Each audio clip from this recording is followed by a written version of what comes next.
Senator from New Jersey. Mr. President, I ask unanimous consent to speak as a morning business. Without objection. Mr. President, I rise to speak on the floor of what I have addressed in the past. It's about injustice. And it is about the reality that there is no secret that decades of discrimination in lending practices at the United States Department of Agriculture have made it difficult, if nearly not impossible, for minority farmers, specifically Hispanic and women farmers, to make a living at what they love to do, leaving many no choice but to lose their farms and ranches that they have tended all their lives, in many cases from generation to generation. And that's why I rise today in support of parity for Hispanic and women farmers.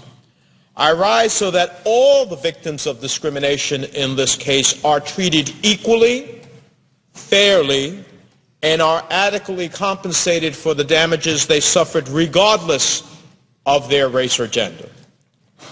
The Department of Justice's proposal to Hispanic and female victims is certainly a first step towards closing the entire book on the U.S. Department of Agriculture's discrimination. But frankly, Mr. President, there appears to be some contradiction between the proposal given to these two groups and the declared objectives of providing parity among the different groups who suffered discrimination.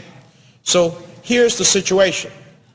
African American victims of discrimination are on a path to receive approximately $2.25 billion to resolve their claims. Victims who filed on time were afforded the opportunity to choose from two different tracks.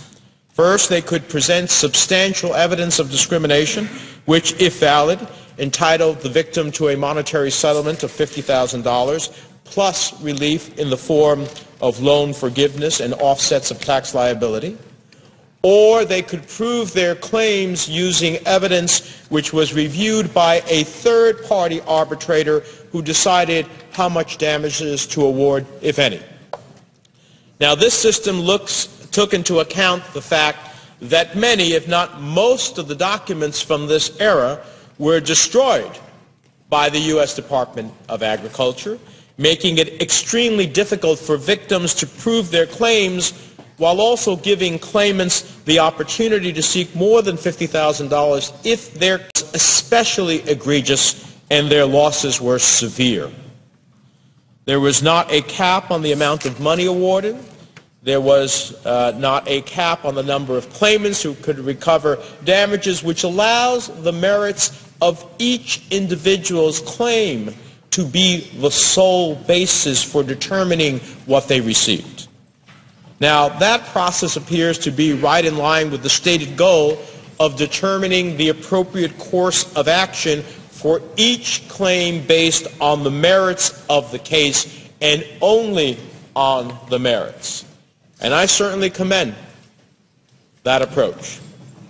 However, when it comes to Hispanic and women farmers, the Justice Department has used legal maneuvers to prevent Hispanic and women farmers from achieving class status. Legal maneuvers shouldn't be what the Department of Justice is all about. Justice is what the department should be all about. Unfortunately, I don't believe the proposal which has been presented to the Hispanic and female victims meets that standard of justice. Nor does it employ the fair method utilized in the Pigford I settlement or the equity that's needed. Instead, it puts a cap on the damages each victim could receive and on the total amount that can be awarded to all victims. This is not in parity with the Pigford I settlement and could potentially leave thousands of Hispanic and female victims with only a modicum of relief and far less justice than their counterparts. Specifically, while Pigford I awarded a minimum of $50,000 to victims, the proposals to Hispanics and females will only award victims up to that amount. What this means is that Hispanic and female victims, even if they suffered millions of dollars in damages, lost their farms, lost their families' heritage in the process, lost their livelihoods, will not receive more than $50,000 and will not be made whole. Farmers who were denied a loan, and as a result, in the words of then Secretary of Agriculture Glickman, who said, quote, they lost their family land not because of a bad crop, not because of a flood, but because of the color of their skin. They'll never be able to rebuild their lives and recover the land with a fraction of $50,000. If that's not enough, the Department of Justice imposed cap on the total amount of money that can be awarded to Hispanic and women victims, can arbitrarily reduce each claimant's award far below the $50,000 individual cap. Now you may ask why. Well, here's the reason. Because there are likely to be far more claims filed by Hispanic and women farmers than were filed by African American farmers. Yet the amount allocated for Hispanic and female claims is almost $1 billion less than provided to African Americans. This is despite the fact that according to the Department of Agriculture census, in the years in question from 1982 to 1997, Hispanic and female operated farms far outnumbered African American operated farms by almost 7 to 1. If the Department of Justice estimates are correct, and approximately 80,000 valid claims will be made by African Americans to Pickford 1 and 2, it's safe to assume that at least this many, and likely many more, Hispanic and female farmers who were discriminated against will file valid claims. Even using the very conservative estimate of 80,000 valid claims for Hispanic and females, a $1.3 billion overall cap will provide each claimant with about $16,625. This amount will shrink even further if there are more than the 80,000 claimants and tax forgiveness funds are counted against the $1.3 billion cap. So think about this. Under this method, the amount each victim will receive will depend on how many other victims there were, not on the merits of each individual case. Not only is that not fair, but it's perverse. It's perverse because each victim will actually be punished the more the United States Department of Agriculture discriminated, since the more valid claims there are, the less each victim will receive. So a structure has been set up that instead of pursuing justice and equity, actually works to the detriment of those who have already been discriminated against, because the more that have been discriminated against and prove their case, the less each one will receive because of this cap. Finally, Mr. President, the process proposed for administering Hispanic and female claims seems arbitrary and needlessly complicated. In contrast to Pickford claimants, Hispanic and women-owned farmers would not have the benefit of a court-approved notice or any of the procedural protections associated with a class action process. Mr. President, the underlying facts of the claims made by African Americans, Hispanics, females, and Native Americans are nearly identical. Now, I want to commend the President and his administration for making some effort towards delivering justice to women and Hispanic farmers.